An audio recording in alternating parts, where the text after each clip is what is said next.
você pede para a criança pegar os blocos e você coloca também, pega também, brinca junto. Então a criança começa a construir a torre e você começa a construir a torre. E essa sensação de diversão demonstra que você não só está fazendo isso pelas emoções, mas que estão curtindo o que estão fazendo. A criança está engajada com você, vocês estão se divertindo juntos. Então, isso demonstra a diversão pelo que você faz.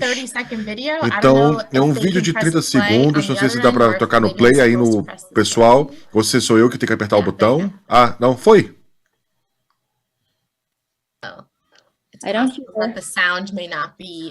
Eu acho que o áudio não está sendo compartilhado, mas o que dá para fazer é mandar alguns links para esse vídeo, para todo mundo ver os exemplos e do CDI em ação. Você colocou bom, você colocou lá o bloco cinza. Ah, você está dobrando para tentar tirar. Muito bom. Isso, você conseguiu. Pô, excelente que você fez. Eu tô vendo que tem ali as legendas, tá pequenininho demais para mim, mas não é exatamente o que está escrito lá, mas geralmente é isso que você quer. Descrever o que eles estão fazendo, tendo um tom de voz bem receptivo, elogiando, que eles estão sempre recebendo essas ações e você está elogiando o que eles estão fazendo. Bom, acho que agora vamos para o VDI. Obrigado, Christine. Então, interação direcionada pela voz. Então, assim que falamos através de exposição, né? Eles deixam a criança confortável em vez de desconfortável. Algumas dicas que as crianças podem estar prontas, alguns sinais, para que eles passam da fase 1 para 2, eles podem ter ainda mais engajamento não verbal, ou seja, mais contato com os olhos. Se eles começaram, se o corpo estava assim com o ombro todo parado, e quando você vê que eles começam a se aquecer, eles abaixam os ombros ou movimentam mais os ombros, de repente eles trocam brinquedos com vocês, podem não necessariamente estar falando, mas você está notando que eles estão interagindo com você mais. Algumas crianças começam a falar alguma coisa. Você fala, tô vendo que você está adicionando amarelo, laranja e os blocos de várias cores. Nossa, você fez um arco-íris. E é espontâneo, né? Nesse caso, eles estão próximos para a parte verbal. Então, você está fazendo uns passos curtos para a coragem, a bravura, e engajando nessas atividades. Você vai andar pouco a pouco, porque se a criança ficar presa, parada, é fácil voltar um passo para ver onde ela tinha mais sucesso antes de desafiá-la de novo.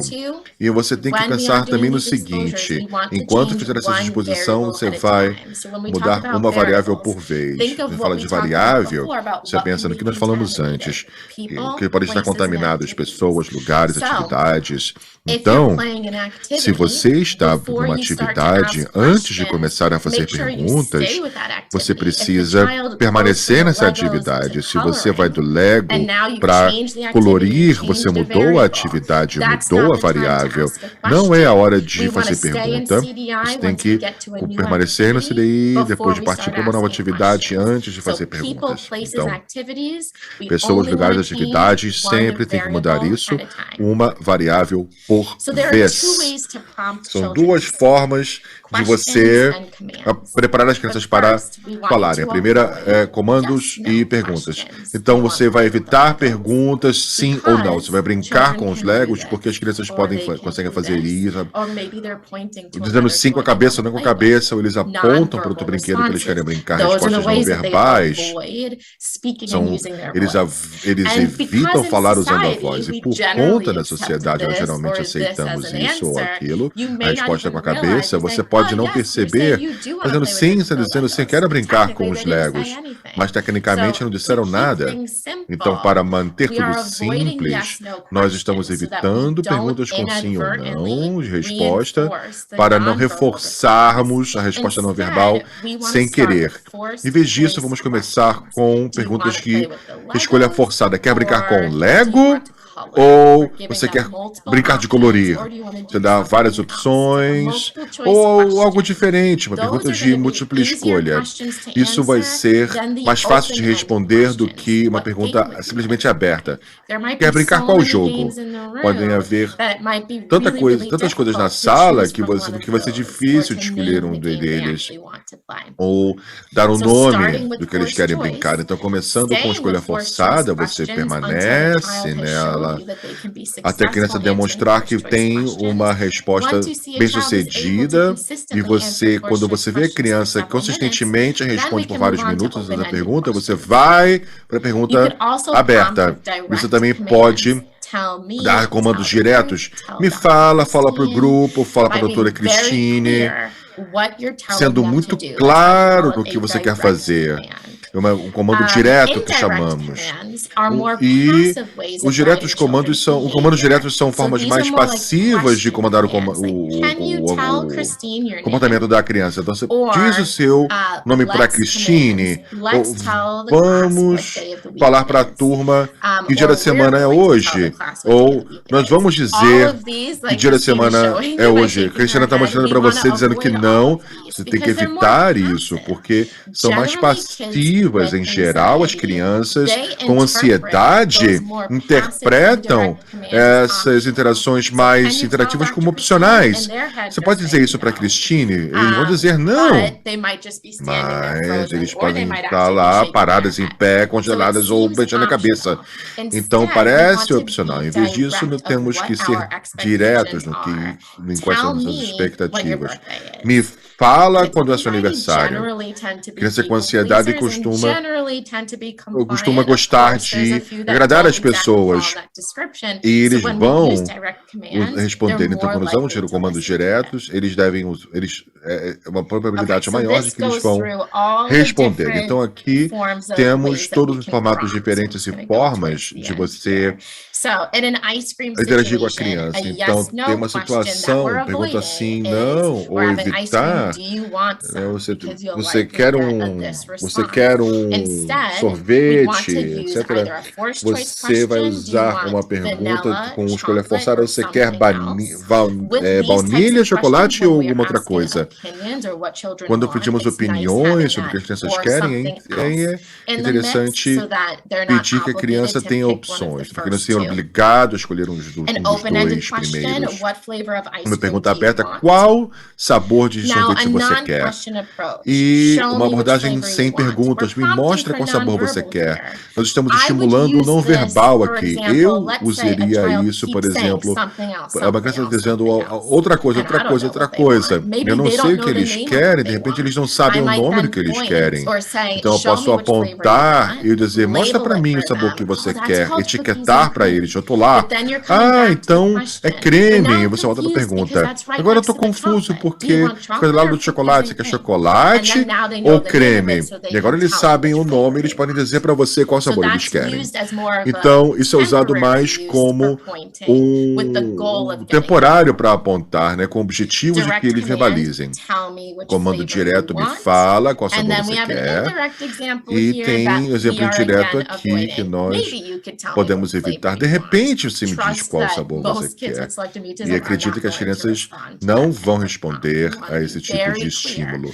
Você tem que deixar muito claro quais são as expectativas. Então, como é isso na ação? Então, nós sempre vamos começar com uma pergunta de escolha forçada, ou uma pergunta aberta, ou um comando direto para verbalização. Então, usando o sorvete como exemplo: qual sabor você quer? E aí você vai esperar 5 segundos e vai aparecer os 5 segundos mais longos da sua vida. É aí que acontece a magia. É aí que a criança e o adulto estão ficando confortáveis no desconforto e nessa tolerância. Qual sabor você quer de sorvete?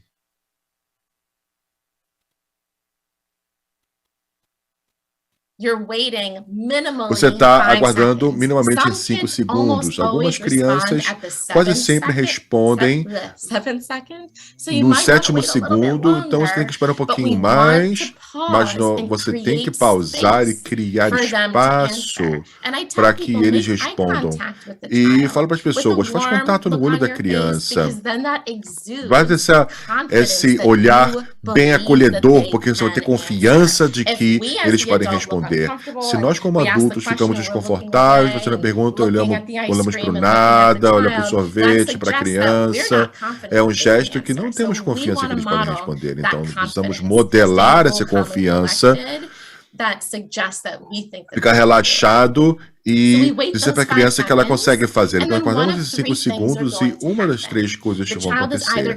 A criança ou vai ter uma resposta verbal, nenhuma resposta, ou vão apontar e ter uma resposta não verbal. Para quem está prestando bem atenção, se você tiver uma resposta verbal de creme, você vai refletir isso, ou elogiar, creme, parabéns, que bom que você disse que você quer.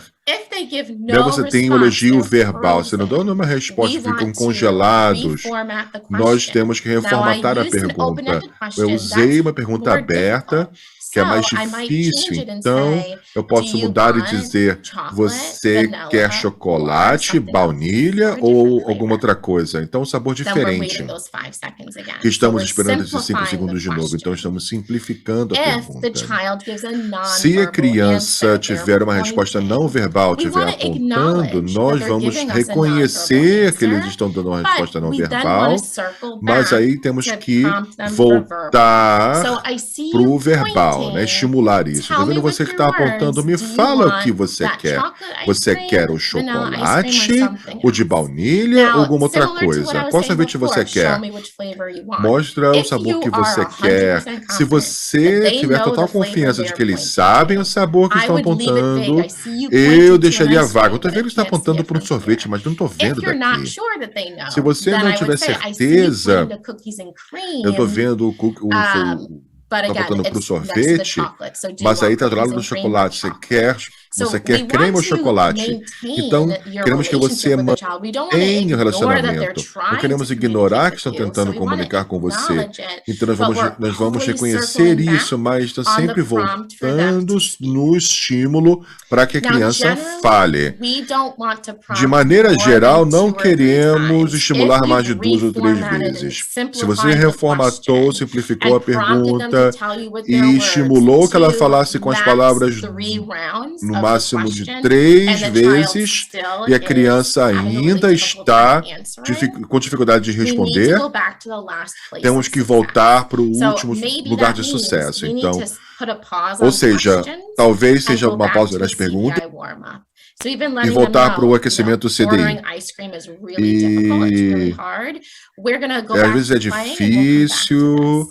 E se você sabe que eles conseguem brincar antes, você pode voltar para o apontar ou tentar estimular de novo o verbal. Por isso que temos que ir pouco a pouco, etapa a etapa, para que nós consigamos voltar para onde sabemos que eles conseguiram ter sucesso, em vez de simplesmente abandonar toda a troca verbal. Bom, aqui é importante, hierarquia de verbalizações, ou seja, o que é mais fácil para as crianças com MS, o que é mais difícil sobre o conteúdo que estamos falando. Então, no PC e TSM, nós geralmente não usamos sons que começam com bababá, o balão. Para balão, geralmente, vemos muito sucesso indo diretamente para a palavra. Em casos raros, precisamos detalhar, né, desmembrar em sons e ruídos. Mas temos que usar, às vezes, um paciente, o resto deles, que são centenas já, eu vou diretamente para a palavra. Então, agora a diferença entre discurso responsivo e espontâneo. Responsivo, uma criança está respondendo a uma pergunta, um estímulo espontaneamente, falando sozinha, sem ser solicitada. Se analisarmos aqui à direita, existem algumas partes da informação ali que são mais fáceis, ou mais desafiadores para as crianças com MS. No geral, informação factual é mais fácil de compartilhar do que informação pessoal, ou opiniões, ou decisões baseadas em informação. Então, sempre que eu vejo uma criança com MS, eu sei que eles estão prontos para me responder. Começo com perguntas baseadas em fatos. Você está usando uma caneta vermelha ou azul? Você está comendo pipoca ou iogurte? E são informações baseadas em fatos. Eu sei que a criança sabe a resposta. Antes eu começo a perguntar sobre a comida, a cor que mais gostam, qual é o nascimento, porque são informações pessoais. Tem criança que adora falar sobre isso. Então, maravilha, vocês podem testar isso, mas se você está fazendo perguntas de fato, e você agora pergunta quando foi o aniversário e eles congelam, você sabe, bom, informação pessoal é difícil, vamos voltar a falar sobre isso outro dia. Mesma coisa com perguntas baseadas em decisões e opiniões. Pedir para a criança para escolher qual jogo você quer jogar, Lego ou jogo da vida. Para alguma criança vai ser difícil de escolher, ela vai ter muito medo de fazer a decisão certa. Então, se você vir crianças com dificuldade para decidir, anota isso mentalmente e no futuro você pode praticar uma adivinhação, né? Enfim, para você descobrir o que a criança quis fazer. Então, mantenha isso em mente quando você estiver fazendo perguntas, quando você pedir que as crianças falem, porque isso serão camadas diferentes, que pode ser mais fácil para eles falarem.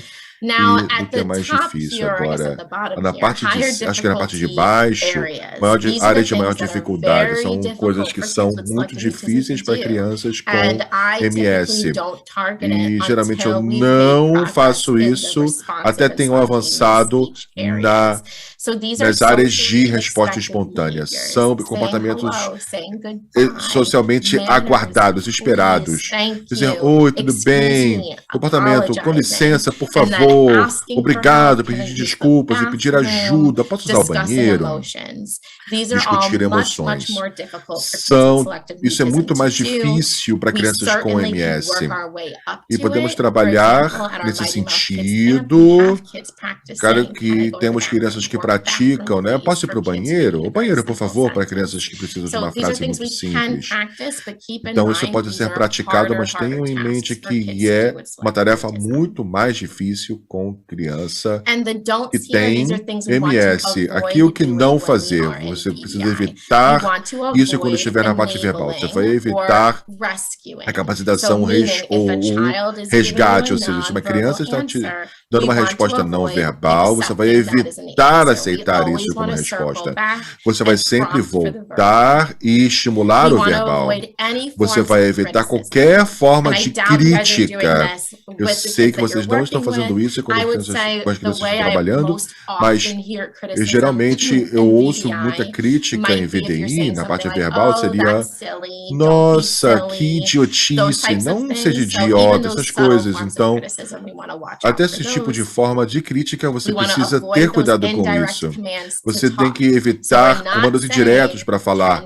Não estamos dizendo você pode me falar ou você poderia pedir seu sorvete, porque parece opcional, você tem que ser direto.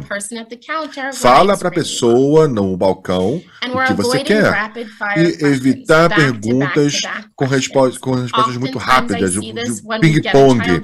Geralmente eu vejo isso quando uma pergunta está verbal e a gente se empolga que a criança falou. Quantos irmãos você tem? Qual é o seu aniversário? E você faz muita pergunta ao mesmo tempo. Cuidado com isso, porque é muito fácil de esgotar a criança. Você sempre vai estar no CDI. Na primeira parte, você parte para verbal. Quando você responde a pergunta, nossa, você me respondeu, você está vendo uma torre cada vez maior. Adorei as cores que você está usando. Caraca, uma caixa azul agora. Eu também tenho uma caixa azul aqui, que eu vou usar agora então azul ou vermelho para escrever, com perguntas com atenção focada na criança, bem grandona, para deixar a criança confortável antes de ir para a próxima pergunta. Então vamos enviar os links para esses vídeos, sei que vocês conseguiram ouvir. Vamos falar de novo sobre a confiança, que vocês têm acesso a esses vídeos aí também, para discutirem. O que eu vou dizer é o seguinte: vocês podem ver todos esses vídeos no nosso site, então nós oferecemos uma capacitação online gratuita, chamada Universidade de MS, para pais, cuidadores, professores, terapeutas, qualquer provedor de serviço que precisa dar apoio a crianças com MS em sua casa, escola e na sua comunidade. Nós sabemos que já temos 50 minutinhos para falar com vocês hoje. Demos a parte básica e um gostinho, mas tem muitos mais recursos no nosso site. Faça um curso, é gratuito, disponível para você. Vamos enviar o certificado se você concluir todos os aspectos do site. E será um prazer responder eventuais perguntas. Obrigada mais uma vez por o convite.